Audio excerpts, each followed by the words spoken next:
Have you ever wondered why some relationships seem to thrive, while others slowly fade away? What if I told you there's one simple piece of advice that could instantly strengthen every single relationship in your life, whether it's with family, friends, colleagues, or even your partner? I wish I had known this sooner, because it completely changed the way I connect with others. So today, we're going to dive into a little-known secret that could make the difference between a relationship that thrives and one that just drifts. Now, let's focus on romantic relationships for a second, because this advice is powerful there too. You know how, in the beginning, everything feels perfect. The butterflies, the excitement, the constant attention. You can almost feel like you're floating on cloud nine. But what happens when that initial spark starts to fade? The texting slows down. The excitement starts to feel more like routine. And suddenly, you realize, keeping a relationship strong, it's a lot of work. Philosopher Alain de Botton once said, "We know so much about how to fall in love, and dangerously little about how to stay in it." I couldn't agree more, and today, I'm sharing what I wish someone had told me before. Stay tuned because it might be the game changer you've been looking for.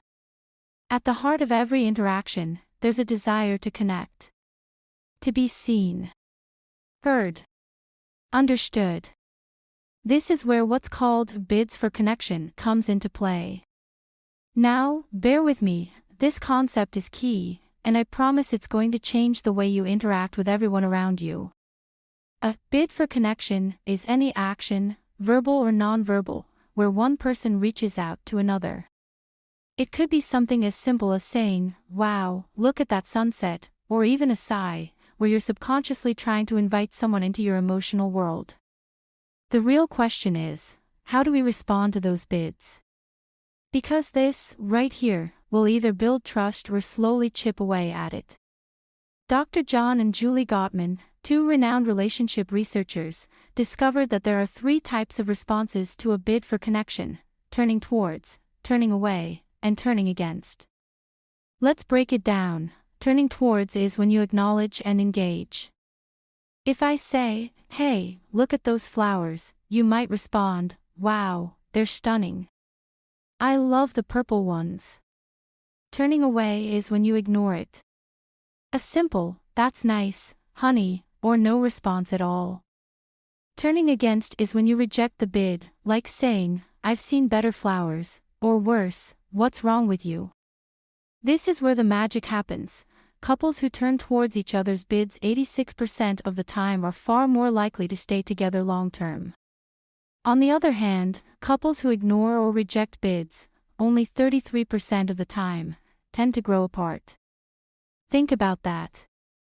The difference between thriving and struggling relationships could be how often you simply turn towards the other person.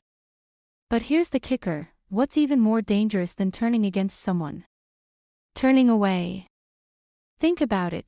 If you're constantly busy or distracted, you might miss those subtle bids for connection. And that, my friend, is like a silent killer in relationships. It feeds into feelings of isolation and leaves the other person feeling unseen.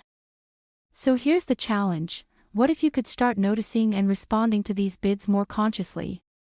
What if you could turn towards your partner, friend, or family member in every single moment of connection? Now, let's get real for a second. None of us are perfect. We're all human, and it's okay to miss a bid here or there. But imagine the power of consistently making that effort. The stronger your responses to those bids, the stronger the foundation for trust, connection, and love. Robin and I, for instance, started labeling those moments. If I sigh, or if I feel Robin's pulling away, we just say it out loud, like, "Hey, I'm making a bid for connection." It helps us recognize those moments and choose to engage rather than let them slip away. So, you might be wondering, can I really start doing this today? Yes. Yes, you can. But here's the thing: relationships, like wealth building, don't thrive on grand gestures. They thrive on small, consistent actions. Tiny efforts add up. So, Here's where I want to challenge you. How often are you turning towards those you care about? Think about it. In your relationships, are you making those small, conscious choices to show up, to connect, to be present? I'm curious, what's the best relationship advice you've ever received? Drop it in the comments below, and let's keep this conversation going.